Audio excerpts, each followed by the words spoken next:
It's been a week since Opus 4.7 was released, and there has been a lot of valuable updates, but also some not so great changes as well. Today, I want to talk about what's changed, but also how you can use that to your advantage. First, let's just jump right into the benchmarks.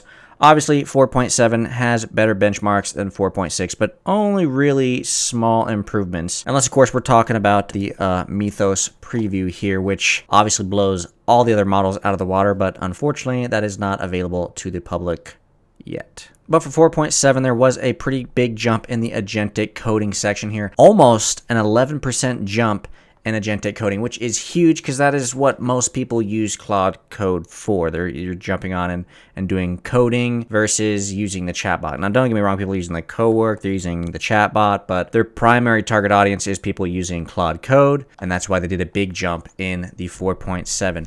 But a lot of people feel that the quality of 4.6 was actually greatly diminished before the release of 4.7, which makes you wonder, is 4.7 really that much better, or did they just make the other product slightly worse so that way when they release the new thing, it seems like that much of a jump of quality? And some users on X and Reddit agree. Even this guy posted, "I'm dead. 7.5% more usage for Claude Opus 4.7 on Visual Studios," which is pretty insane. That could be a one-shot prompt, and then your weekly usage is done if you're on the Pro plan, depending on what you're prompting. Even on Reddit, they're going ham.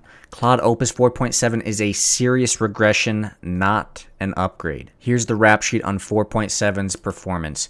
It ignores instructions, it blatantly disregards the Claude MD, personal preferences, and directly prompts that 4.6 handled perfectly, hallucinates and lies. It's been caught fabricating web searches, making up packages, and even inventing imaginary coworkers.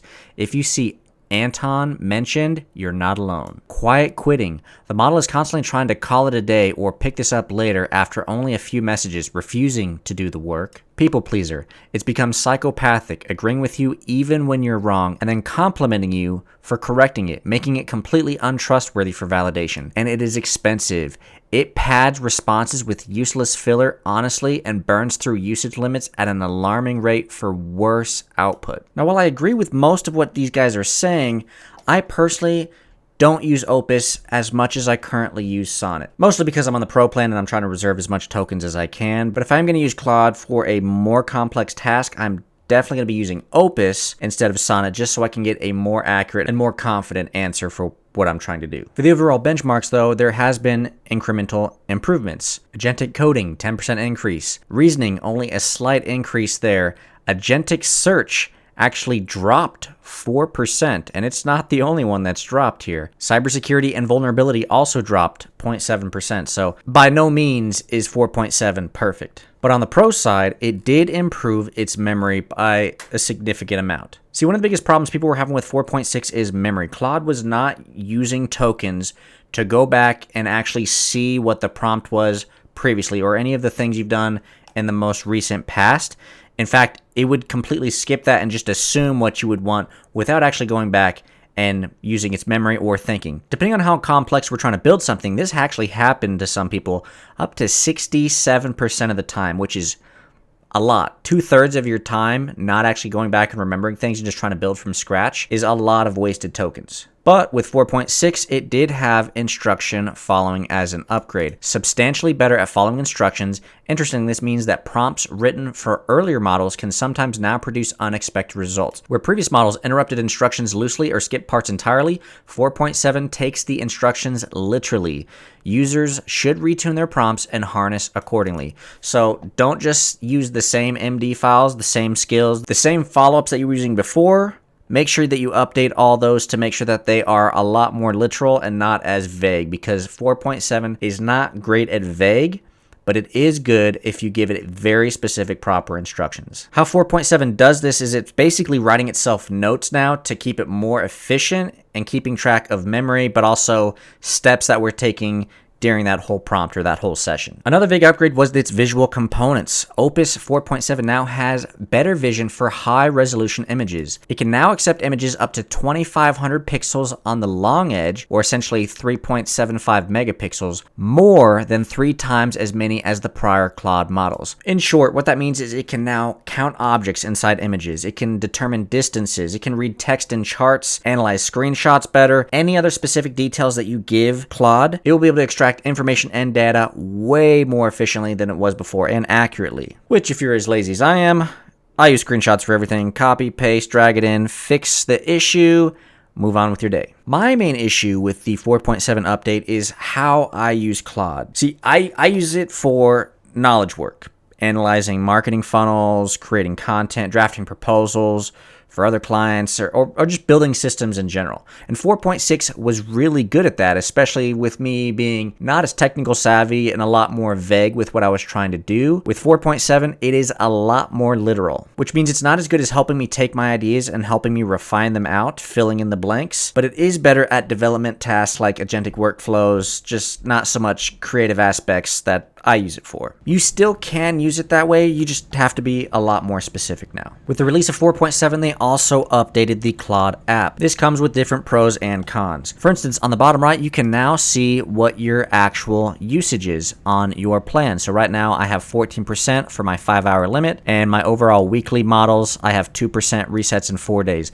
So it's nice that you can actually see how much usage you have currently, whereas before, if you didn't have the terminal open, you wouldn't be able to see that. However, if you decide to choose a model, Opus 4.7 by default is on extra high effort, which means it will burn through your tokens at a much faster pace than it would on the 4.6 setup. Obviously, you can change the effort level, but unfortunately, if you are using Claude for your agentic tasks, you can no longer set a limit on how long you want it to think for or what kind of budget it has. With 4.7, the cap is now gone, and they removed extended thinking mode. Instead, now you just have adaptive thinking, which after a week, I'm still not sure how I feel about it, but keep in mind, I'm mostly using Sonnet 4.6. However, if you are using Opus 4.7 and you have adaptive thinking on, keep in mind it will burn your tokens faster if you're using subagents. 4.6 would essentially delegate specific tasks to a specific subagent. You do this, you do that, you do this. Versus 4.7, it does all of those tasks in a single context window, which if you know how to burn your tokens fast, it's by using one window for every single task instead of starting each one in a new context window without wasting through memory and token burn. Be very thorough and plan out what you plan on doing with Claude, because you will be paying essentially 35% more for tokens. While the cost does show that it's the exact same as 4.6, they actually changed the way they calculate how many tokens they will be billing you for. So essentially, you might have done the same task on 4.6 that you're about to do right now with maybe 3 prompts. It will cost you more, even if you did the exact same prompts and the exact same thing. But let's jump in and do a quick example so we can see how the new visuals actually look on Claude. I made this prompt here, build a cinematic visualization covering 1820 to 2026 with 4 synchronized metrics, including world population, CO2, average life expectancy. I'm not going to read off the whole prompt here, but essentially, let's see what it can come up with. And yeah, this looks kind of cool. It's got, you can see the atmosphere bubble around the Earth. You can see floating clouds. And then if we play it here, oh, it even has music. Time goes on, you can see world population on the left here, average life expectancy bottom left, GDP per capita on the bottom right, and the atmospheric CO2 on the top right here. And look at this, you can even see where people in cities are growing just from that. Pretty cool visualization. But keep in mind that did cost me 14% of my 5-hour limit, or 2% of my weekly. So don't make too many of these visualizations if you're only on the pro plan like myself. I don't want you to waste your tokens, so just follow a few rules of engagement. 1, be very explicit and define the job that you want done. 2, give concrete examples of what success looks like. Don't just tell it what success looks like. Actually give a screenshot or showcase of what your end goal should look like. 3, list do's and don'ts. A lot of people just post on what they want it to do, but you should also post on there what you don't want it to do. Specifically, do not do this, do not do that. That way you can have some sort of harness or some sort of safety net around, so that way it doesn't go off on its own, off the rails, and start burning your tokens through. And 4, set a task budget / stop criteria for agents to avoid unnecessary token burn. Just a few simple things to keep in mind, but the real question is AI better than it was 2 to 3 years ago?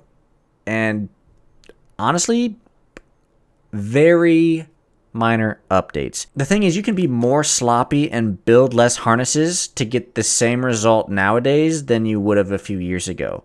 You still had to be very specific and know what you wanted in order to get a specific outcome. So overall, I would say it's slightly more simple and slightly more profitable than before, but only in very minor incremental amounts. Unless, of course, we're talking about Mythos, which is insane and has not been released to the public yet. Now, don't get me wrong, 4.7 is still the best coding model available at this time, but it depends on how you're trying to use it is going to be whether 4.7 is better than 4.6 or if it's worth you using it at all at this time.